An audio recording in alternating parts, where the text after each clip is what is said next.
Hi, I'm Carcina. Oh, let's talk about it. Let's talk about it. No one knows Carcino and none of these. There's so much going on in the world, and I'm just giving my 2 cents on it. Go in and do a raid at someone's house, but you don't have an arrest warrant for them.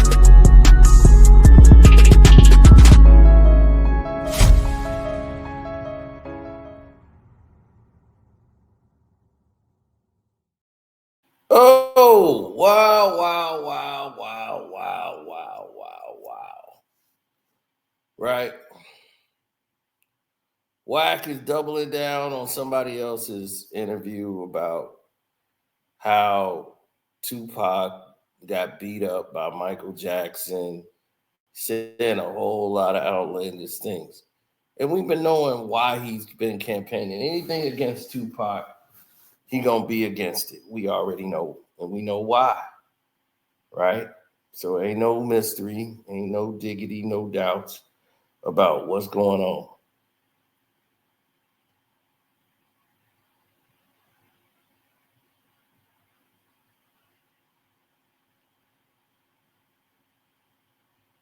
Well, you look at it,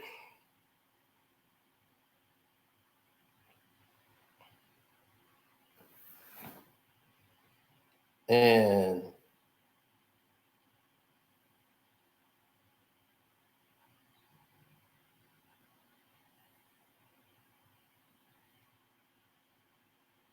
well, it's a lot of problems. And when you got a lot of problems on the table, there's going to be a lot of differentials that need to be figured out. There's a lot of situations that's going to need to be retooled as far as the process and the thinking level. And once you start getting to those tropes, then you got to figure out, okay, well, what we going to do now? Everybody is looking for something salacious they could grab or anything they could say because Michael Jackson's not here anymore. Tupac isn't here anymore. So let's just make up something and roll with it, And Idi Amin came out and said, look, something as big as Michael Jackson being around, I would have been there. And that's true. Idi Amin, any of the outlaws would have been there. You've never heard any of the outlaws say anything about a Michael Jackson fight with Tupac. Don't you think any of those outlaws would have said anything about that? You know what I'm saying? Tupac was just there by himself. Nobody mentions this fact. First of all, the lunacy and what's being said. Michael Jackson, who's a non-physical confrontational guy, is going to walk over to Tupac and punch Tupac in the face. Michael Jackson, who's about a buck 25, fragile as can be, is going to go over and start actually pounding on Tupac Shakur. And it's gonna beat the brakes off. Like who would believe anything like that? With all the security that Mike has around him, one, that would happen. But in case you haven't heard the lie, let me break this down to you. The lie is Tupac and Kadada Jones got into it at Quincy Jones's house, and Tupac was disrespectful. And Michael Jackson said, she's a friend of mine or whatever. You ain't gonna like, she's family to me. You're not gonna disrespect her like that. And attack Tupac, and they started fighting, and he beat the brakes off of her.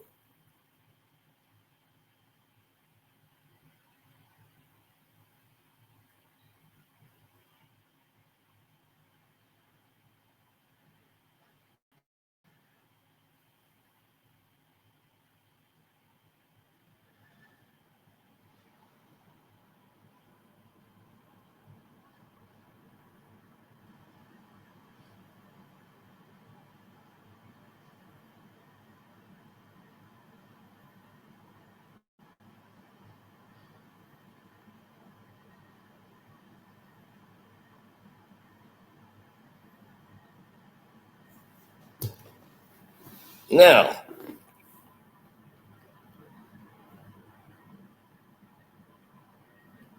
sorry, I had a message that I had to answer, but here's why this is a lie, good people, and I want to be clear when I say it. The reason why this is a lie, and the reason that it's being presented to you like a lie, is based on a lot of different factors.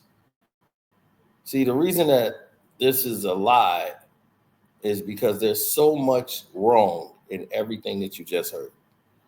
When Tupac was dating Kadada Jones, Quincy Jones and Michael Jackson they weren't even talking to each other. They weren't even speaking. That's what makes it so weird. It's like these people were never speaking to each other. Okay? And Michael Jackson was working with Puffy and Biggie at the time. You see, this is what people just don't get. In 95, when Mike had the allegations out, he wasn't really dealing with too many people. He was pissed off about the whole thing. He made an angry album, but he got Biggie on the song with him. On the song Too Bad, he got him and Biggie on there on the History album.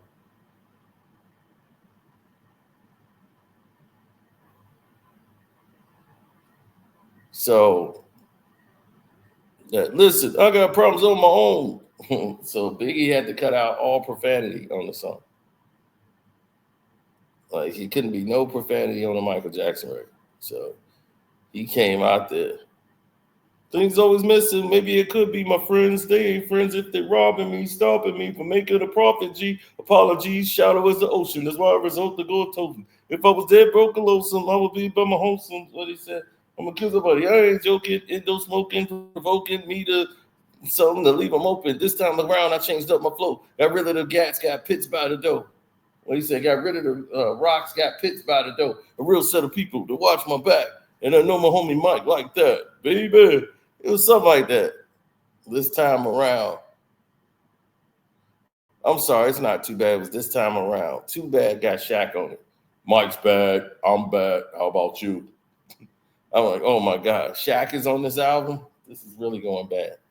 So anyway, so they got Shaq and Biggie on the album. There's no Tupac. Tupac wanted to make a song, but when that was happening and that was out, I don't even think Tupac was out of jail when that happened. So when that popped off, when the album was released and he heard Biggie on it, he felt a certain way about Michael Jackson. So he like, oh, he gonna work with Big them, and I've been trying to work with Michael Jackson. Like he really was trying to work with Mike. Like, man, if I get Michael Jackson, because he was basically sticking up for Mike. Like, man, the government coming after me, Michael Jackson, everybody, like he put himself in that category, but Mike ain't never reach out. He thought it was something to do with Janet Jackson, and the whole poetic justice situation. So that's why he wanted to clear things up with Janet. Like, I don't hate Janet,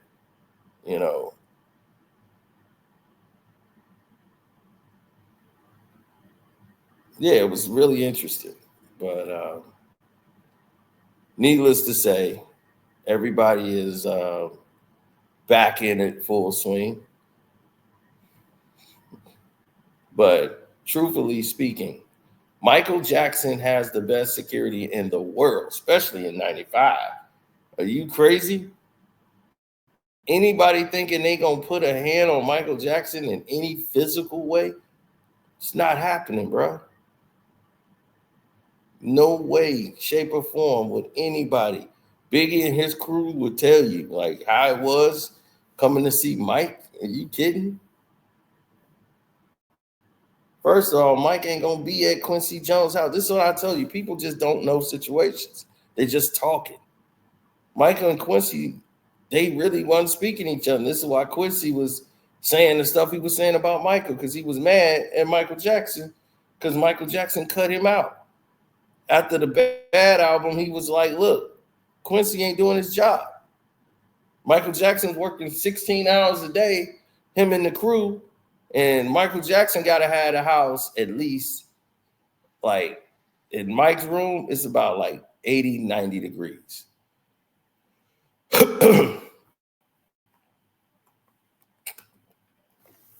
He slept in intense heat. And that reason why was for his voice. When he sing, he gotta have heat. Because if it's a lot of heat, you know, that phlegm and all that stuff at night don't stick to his vocals. And don't have his voice crack.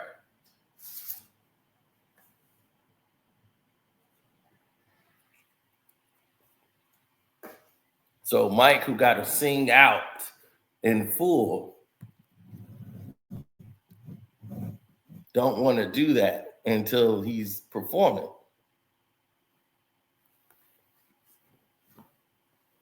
So he's not somebody that's saying, man, like, why am I gonna sing all the way out when I shouldn't be?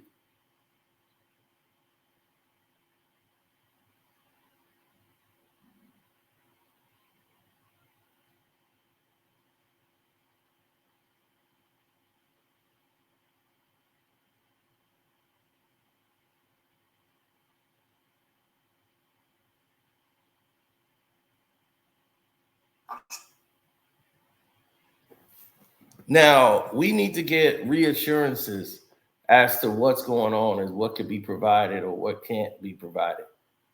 As of right now, the way we see things being developed and sent around and moved around, it's a lot different than what everybody else can see. Tupac wasn't like when he came out of jail, everybody was loving Tupac. That wasn't the case. It was a lot of people that wasn't dealing with Tupac because he was back in those days when you have a case, your career was basically over. Nobody was Hollywood was looking for him. Nobody, no, they wouldn't touch him with a 10-foot pole. Would not touch Tupac. Different times. That's all I keep telling you, man. Most of these dudes who doing this talking, it's like, who are these guys? Do they even know the situation? Do they even know that there's no way in hell that would happen in a million years that Michael Jackson would be in the room with Tupac and they fight? Like, seriously?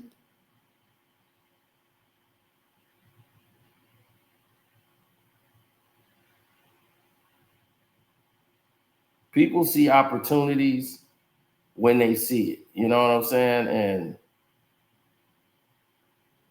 other than that, I can't even see anybody doing anything other than.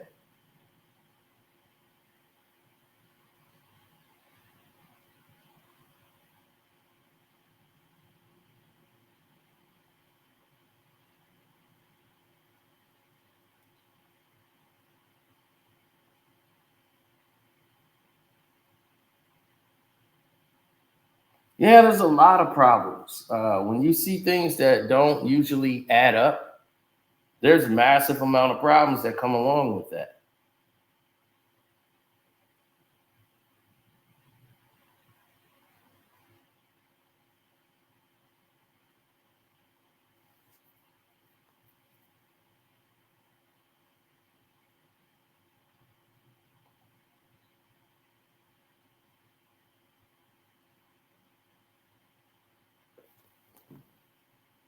Well, you gotta look at it like this, man. Michael Jackson had so much riding on his album. Like when Michael Jackson drops an album, that's about a $300-400 million vehicle. You know, the Bad album, the Thriller album, you know, that's $1 billion album. Thriller is a multi-billion-dollar album. Bad $1 billion album. So his next album, which is Dangerous, that's gonna make and go crazy as well. Now, when he goes to that album, he's switching it up. Michael Jackson put out albums like once every 3 years because Once that album drops, there's tours, there's merchandising, there's everything that's going along with it. So he took about another 2-3 years out of the way. And then he comes out with this big promotional run out. And he became whiter and whiter in each. And nobody had really seen Mike. And then he came out with that black and white. And he was like glowing in that video. Then they had the morphing camera. They were, wow, first time people had ever seen that. Whoa, look at that camera. Look what it just did. It's morphing people around.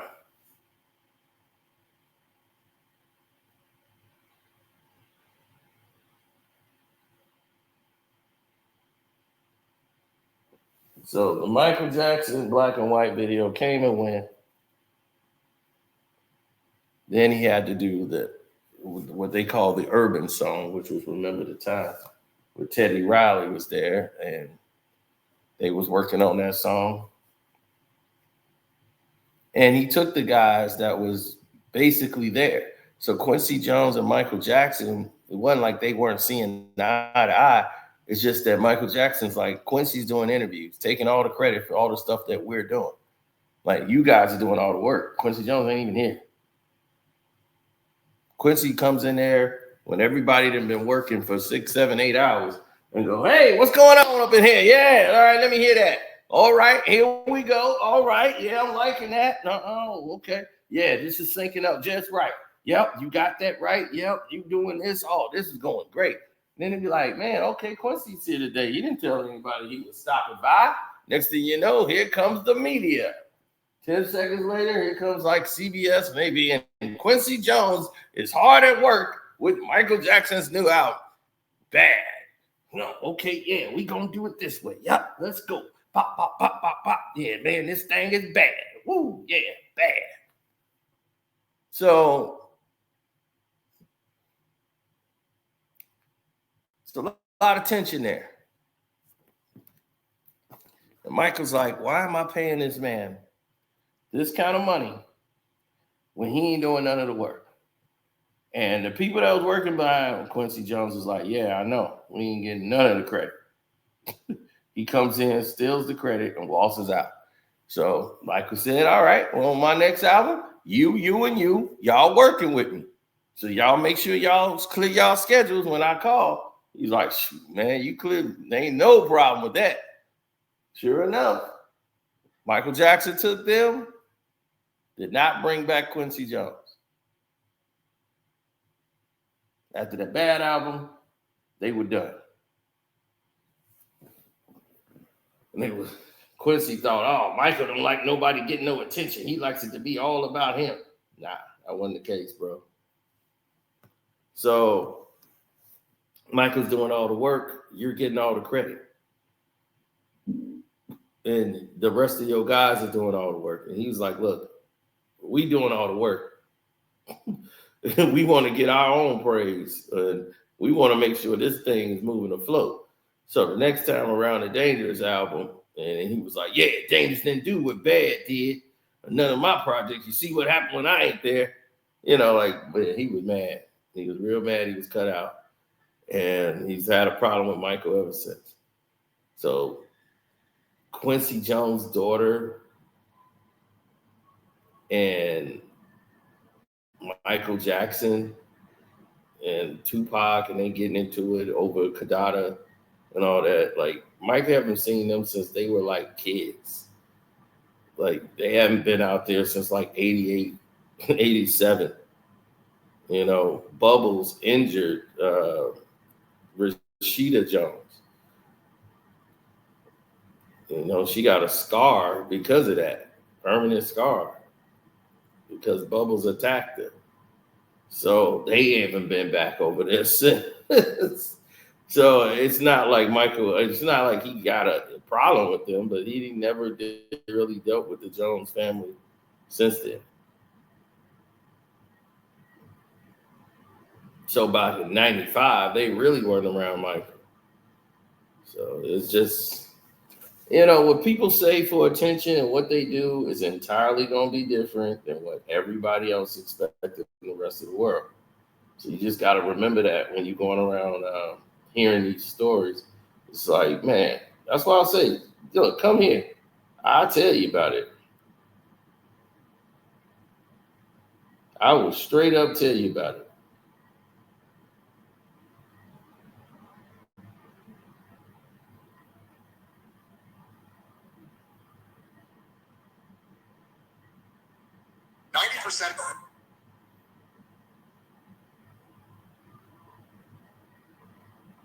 It's just very fortunate for me. I know about it. So because I know about it, it's very fortunate. So I can, I can tell you all about it and tell you all I know.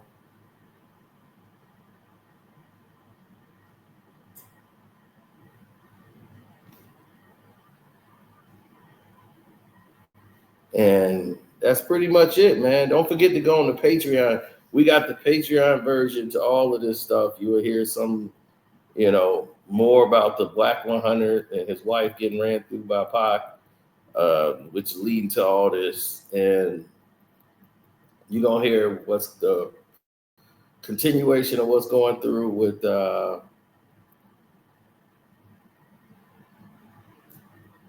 Diddy and Cassie and that situation with Kid Cudi. We got that information going, and it is what it is from there.